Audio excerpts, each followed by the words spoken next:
জাহান্নামের আগুনে জ্বলতে জ্বলতে যখন চামড়াগুলো গোশতগুলো ঝলসে যাবে, রব্বুল আলামিন নতুন করে চামড়ার গোশত গায়ের মধ্যে ফিট করে দিবে। ওই চামড়া গোশত আবার ঝলসাবে, আবার ফিট। আযাবটার মজা যেন ভালো করে টের পায়। একের পর এক শাস্তি শুরু এবার জাহান্নামে। যারা দুনিয়াতে আত্মহত্যা করছে, ছুরি মারছে, ও খালি ছুরিই মারবে।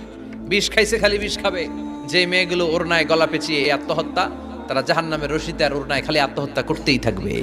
যারা স্মার্টফোনের ভিতরে ইন্ডিয়ান নায়িকাদের কোমর দোলানো ডান্স দেখেছে, অশ্লীল ভিডিও দেখেছে, জাহান্নামের গরম শিক চোখের ভেতরে ঢুকিয়ে দেওয়া হবে। যারা মিথ্যা বলতো, ওদেরকে এক লাইন জাহান্নামের ছুরি দিয়ে কুচি কুচি করে জিহ্বাটা কাটা হবে। অন্যের জমি মেরে খেয়েছে এরকম ডাকাইত তাছাড়া নাই, 7 জমিন ওর কাঁধে তুলে দেওয়া হবে। এবার ঘাড়ে কর। গিবত করে চগল খড়ি আছে না নাই? তাদেরকে আল্লাহ জাহান্নামের তামা দিয়ে নখ বানায় দিবে, আগুন ঝরবে ওটা থেকে। নিজেরা নিজের গালের গোশত আর বুকের গোশত টেনে কুড়ে কুড়ে খাবে। ওদের ব্যথার চিৎকারে পুরো জাহান্নামটা থারথার করে কাঁপে।